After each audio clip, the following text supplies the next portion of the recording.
प्रातः मुरली। ओम शांति। बाप दादा मधुबन। मीठे बच्चे, एकांतरे बसी निज सहित कथबार्ता कर। मु एक अविनाशी आत्मा बाबांक ठारू ज्ञान शुणुची। एही भली अभ्यास कर। प्रश्न, जेउ संतान माने जोगरे अवहेला करती सेमानंक मुखरू केउ शब्द बाहरी थाए? उत्तर, से माने कही थांती आमे तो शिव बाबांकर ही संतान, तांकरी स्मृति रे ही रहुचु, किंतु बाबा कहउचंती ताहा सबु कहानी एवं अवहेला पणिया अटे। एथिपाई तो पुरुषार्थ करिबाकु हेबो। अमृत बेलारू उठी निजको आत्मा मने करी बसिबाकु हेबो। बाबांक सहित आत्मिक वार्तालाप करिबाकु पड़िबो। आत्मा ही वार्तालाप करिथाए। एबे तुमे माने देही अभिमानी हेउछ। देही अभिमानी संतान माने ही जोगर चाट रखिबे, केवल ज्ञानर बाहुस्फोट मारिबे नाही। गीत मुकड़ा देखले प्राणी। ओम शांति। रुहानी पिलामानंकु बुझा जाइछि कि आत्मा को प्राण बोली कुहा जाए। एबे बाबा आत्मा मानंकु बुझौचंती एही गीत तो भक्ति मार्गर अटे। एथिरे तो केवल एहार सारांश बुझेई दिया जाउची। वर्तमान तुमे जेतेबेले एठारे बसुच सेतेबेले निजको आत्मा बोली भाव। देहर अभिमान छाड़ी देबाकु हेबो। मु आत्मा बहुत छोट बिंदु अटे। मु ही एही शरीर द्वारा अभिनय करूची। एही आत्मज्ञान आउ काहा पाखरे नाही। एई कथा बाबा बुझौचंती। निजको आत्मा बोली भाव। मु सूक्ष्म आत्मा अटे। आत्मा ही शरीर द्वारा समस्त अभिनय करूची। तेबे देह अभिमान तुटी जीवो। एही मेहनत करिबाकु हेबो। आमे आत्मा माने ही संपूर्ण नाटकर अभिनेता अटु। परमपिता परमात्मा सर्वोच्च अभिनेता अटंती। बुद्धि रे रहुची जे से मध्य एते छोट बिंदु अटंती, किंतु तांकर महिमा मध्य केते उच्च। से ज्ञानर सागर, सुखर सागर अटंती, किंतु से रूपरे छोट बिंदु ही अटंती। आमे आत्मा मध्य छोट बिंदु अटु। आत्मा को दिव्य दृष्टि बिना देखी हेबो नाही। एही नुआ नुआ कथा सबु एबे तुमे शुणुच।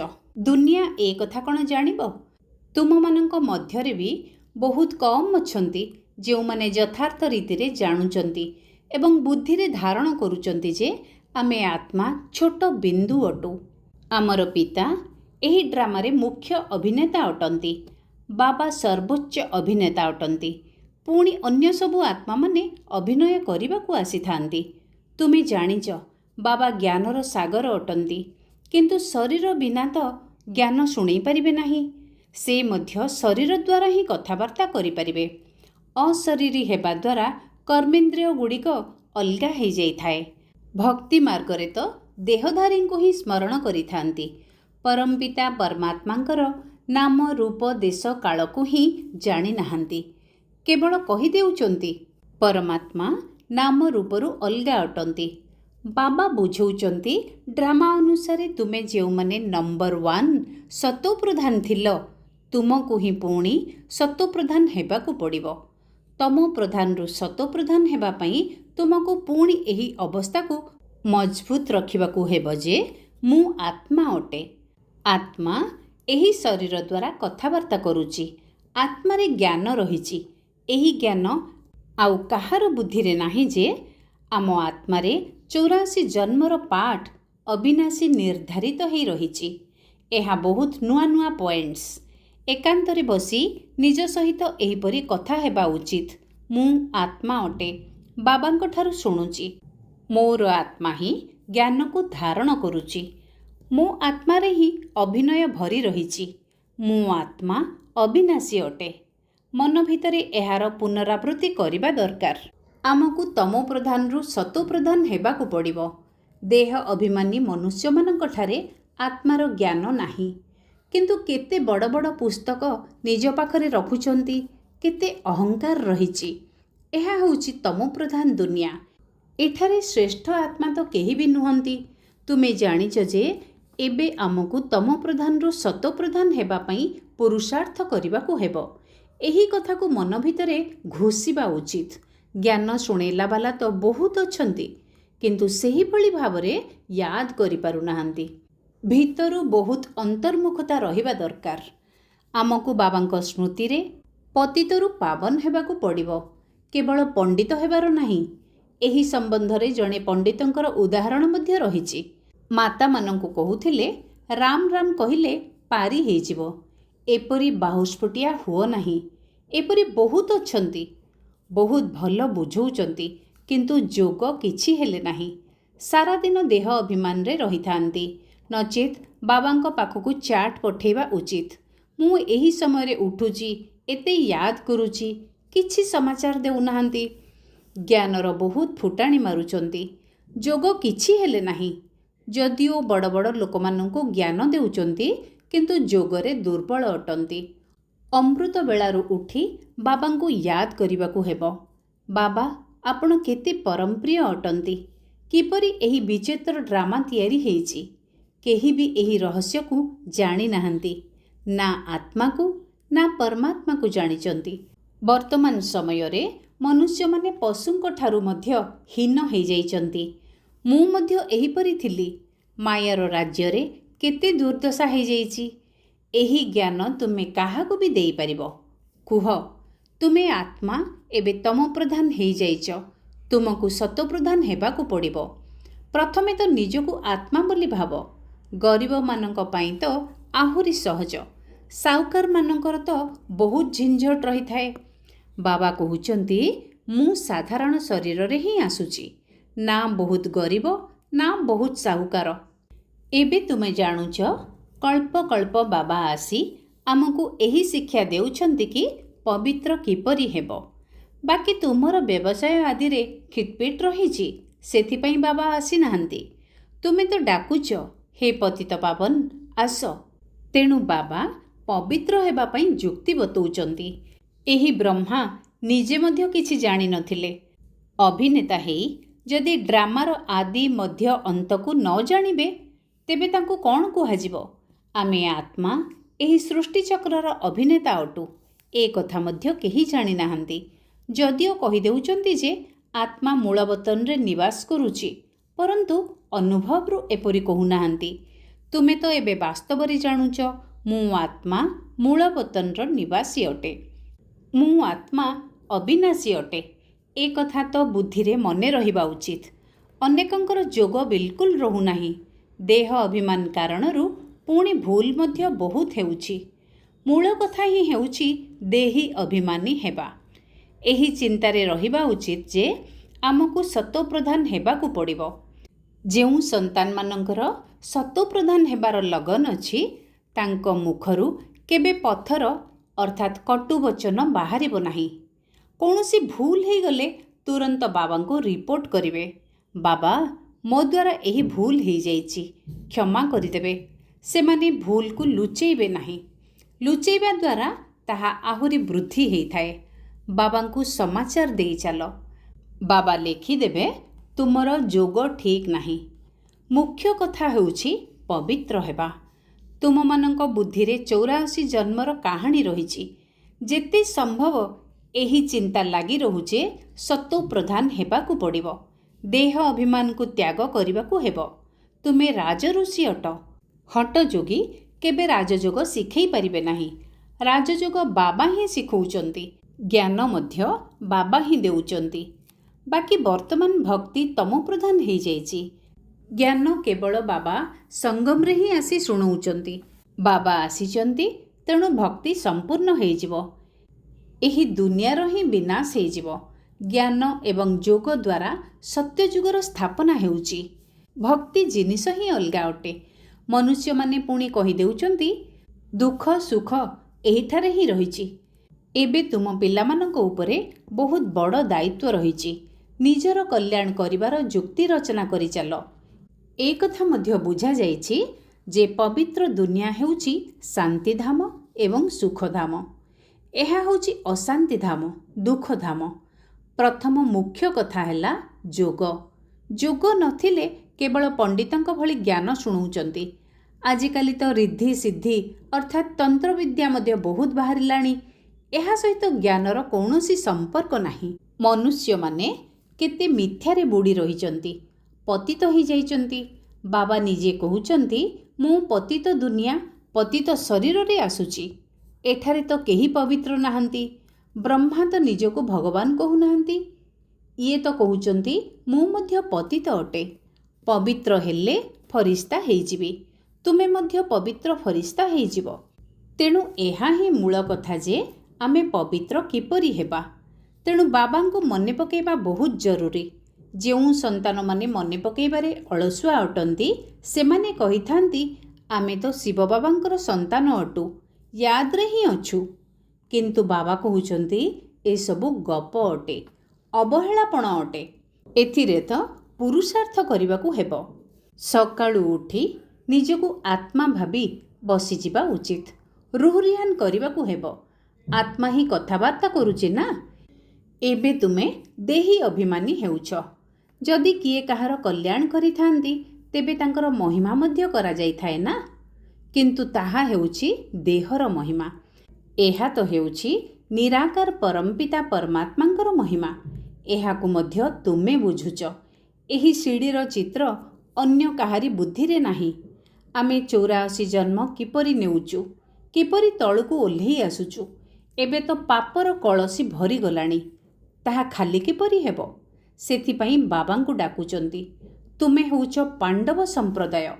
ତୁମେମାନେ ଧାର୍ମିକ ହେବା ସହ ରାଜନୈତିକ ମଧ୍ୟ ଅଟ। ବାବା ମଧ୍ୟ ଧର୍ମର କଥା ବୁଝାଉଛନ୍ତି। ଏକଥା ଅନ୍ୟ କେହି ବୁଝେଇ ପାରିବେନି।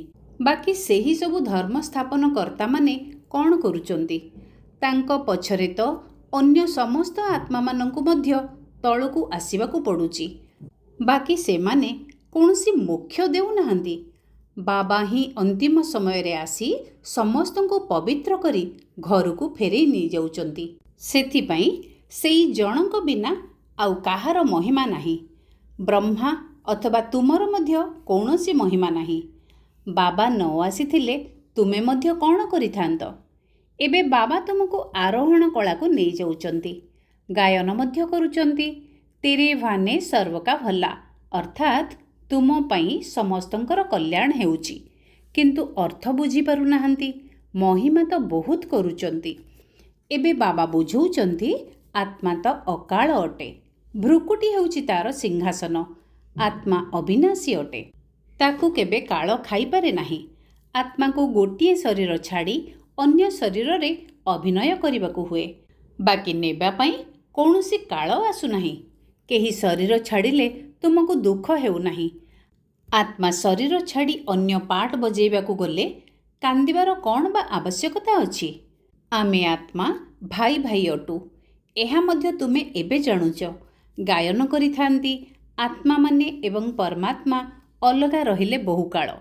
ବାବା କେଉଁଠି କିପରି ଆସି ମିଶିଥାନ୍ତି ଏ କଥା ମଧ୍ୟ କେହି ଜାଣିନାହାନ୍ତି। ଏବେ ତୁମକୁ ସବୁ କଥାର ଜ୍ଞାନ ମିଳୁଛି। କେବେଠାରୁ ଶୁଣି ଆସୁଛ? ବାବା କୌଣସି ଶାସ୍ତ୍ର ଆଦି ଶୁଣାଉନାହାନ୍ତି, କେବଳ ବୁଝେଇବା ନିମନ୍ତେ ଉଦାହରଣ ଦେଉଛନ୍ତି। ବାବା ସତ୍ୟ, ତେଣୁ ସତ୍ୟ ଦୁନିଆ ରଚନା କରୁଛନ୍ତି। ସତ୍ୟ ଶୁଣାଉଛନ୍ତି। ସତ୍ୟରେ ବିଜୟ ଏବଂ ମିଥ୍ୟାରେ ପରାଜୟ ହୋଇଥାଏ। ସତ୍ୟ ବାବା ସତ୍ୟଖଣ୍ଡର ସ୍ଥାପନା କରୁଛନ୍ତି। ରାବଣଠାରୁ ତୁମେ ବହୁତ ହାରିଛ। ଏହିସବୁ ଖେଳ ତିଆରି ହେଇଛି। ଏବେ ତୁମେ ଜାଣୁଛ ଆମର ରାଜ୍ୟ ସ୍ଥାପନା ହେଉଛି। ପୁଣି ଅନ୍ୟ ଧର୍ମାବଲମ୍ବୀମାନେ ରହିବେନି। ଏମାନେ ତ ସମସ୍ତେ ପଛରେ ଆସିଛନ୍ତି। ଏହି ସୃଷ୍ଟିଚକ୍ରକୁ ବୁଦ୍ଧିରେ ରଖିବା କେତେ ସହଜ ଅଟେ। ଯେଉଁମାନେ ପୁରୁଷାର୍ଥୀ ସନ୍ତାନ ଅଟନ୍ତି ସେମାନେ ଏଥିରେ ଖୁସି ହେବେନି ଯେ ଆମେ ଜ୍ଞାନ ବହୁତ ଭଲ ଶୁଣାଉଛୁ। ତା ସହିତ ଯୋଗଯୁକ୍ତ ହେବେ। ଦୈବୀ ଗୁଣ ମଧ୍ୟ ଧାରଣ କରିବେ। ତୁମକୁ ବହୁତ ବହୁତ ମିଠା ହେବାକୁ ପଡ଼ିବ। କାହାକୁ ହେଲେ ଦୁଃଖ ଦିଅନି। ସ୍ନେହର ସହିତ ବୁଝେଇବା ଉଚିତ। ପବିତ୍ରତା ପାଇଁ ମଧ୍ୟ କେତେ ହଙ୍ଗାମା ହେଉଛି। ଏହା ମଧ୍ୟ ଡ୍ରାମା ଅନୁସାରେ ହେଉଛି। ଏହା ପୂର୍ବ ପ୍ରସ୍ତୁତ ଡ୍ରାମା ଅଟେ ନା। ଏପରି ନୁହେଁ ଯେ ଡ୍ରାମାରେ ଥିବ ତ ମିଳିବ। ନା, ମେହନତ କରିବାକୁ ହେବ। ଦେବତାମାନଙ୍କ ସଦୃଶ ଦୈବୀଗୁଣ ଧାରଣ କରିବାକୁ ହେବ। ଲୁଣ ପାଣି ହେବା ଅନୁଚିତ। ଦେଖିବା ଉଚିତ ଯେ ଆମେ ନିଜର ଓଲଟା ଚଳଣି ଦ୍ୱାରା ବାବାଙ୍କର ସମ୍ମାନ ହାନି କରୁନାହୁଁ ତ। ସଦ୍ଗୁରୁଙ୍କର ନିନ୍ଦୁକକୁ ଠାବ ମିଳିବ ନାହିଁ। ଇଏ ତ ସତ୍ ପିତା, ସତ୍ ଶିକ୍ଷକ ମଧ୍ୟ ଅଟନ୍ତି। ଆତ୍ମାକୁ ଏବେ ସ୍ମୃତି ଆସୁଛି।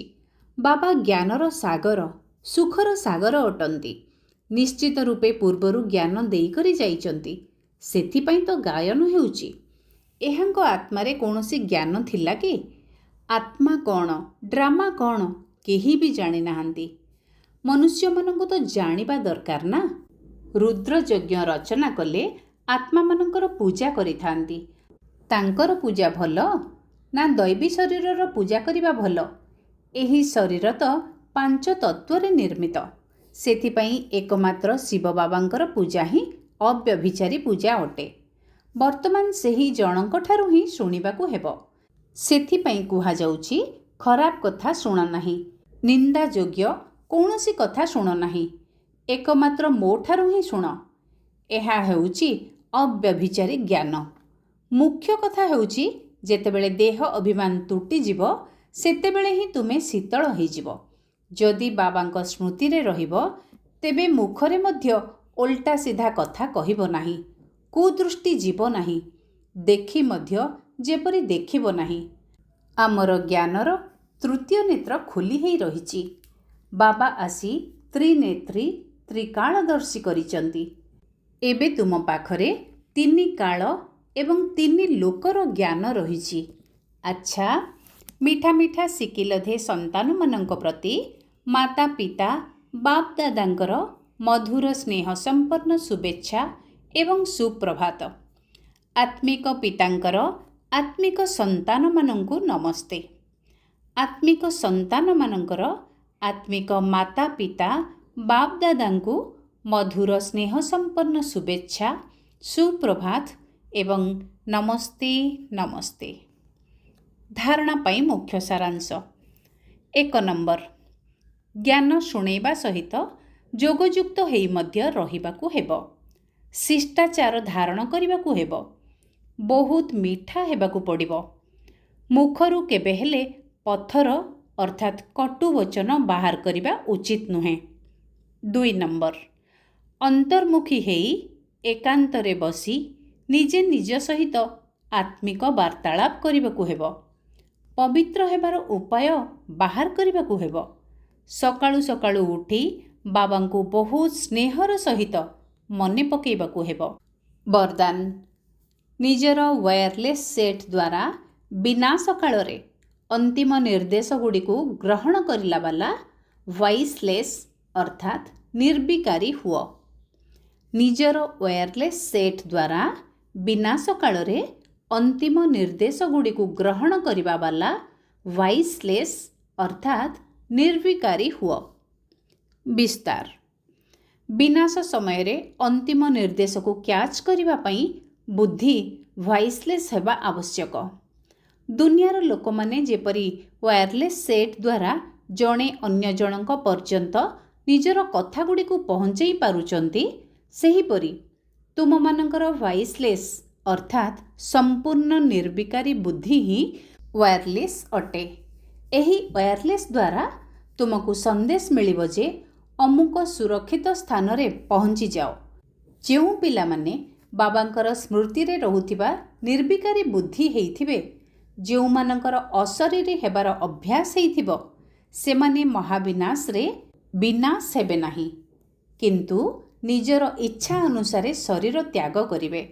ସ୍ଲୋଗାନ, ଯୋଗକୁ ଭୁଲି କର୍ମରେ ବ୍ୟସ୍ତ ରହିଯିବା, ଏହା ହିଁ ହେଉଛି ଅବହେଳାପଣିଆ। ଯୋଗକୁ ଭୁଲି କର୍ମରେ ବ୍ୟସ୍ତ ରହିଯିବା, ଏହା ହିଁ ହେଉଛି ଅବହେଳାପଣିଆ।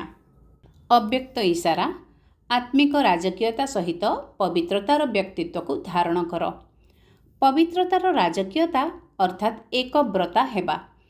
ଏକମାତ୍ର ବାବା, ଦ୍ୱିତୀୟ କେହି ନୁହେଁ। ଏହି ବ୍ରାହ୍ମଣ ଜୀବନରେ ସମ୍ପୂର୍ଣ୍ଣ ପବିତ୍ର ହେବା ପାଇଁ ଏକବ୍ରତାର ପାଠକୁ ପକ୍କା କରିନିଅ। ମନୋବୃତ୍ତିରେ ଶୁଭ ଭାବନା, ଶୁଭ କାମନା ରହୁ। ଦୃଷ୍ଟି ଦ୍ୱାରା ସମସ୍ତଙ୍କୁ ଆତ୍ମିକ ରୂପରେ ବା ଫରିସ୍ତା ରୂପରେ ଦେଖ। କର୍ମ ଦ୍ୱାରା ପ୍ରତ୍ୟେକ ଆତ୍ମାକୁ ସୁଖ ଦିଅ ଏବଂ ସୁଖ ନିଅ। ଯଦି କେହି ତୁମକୁ ଦୁଃଖ ଦିଏ, ଗାଳି ଦିଏ ବା ଅପମାନିତ କରେ, ତେବେ ବି ତୁମେ ସହନଶୀଳତାର ଦେବୀ ବା ସହନଶୀଳତାର ଦେବତା ହେଇଯାଅ। ଓମ୍ ଶାନ୍ତି।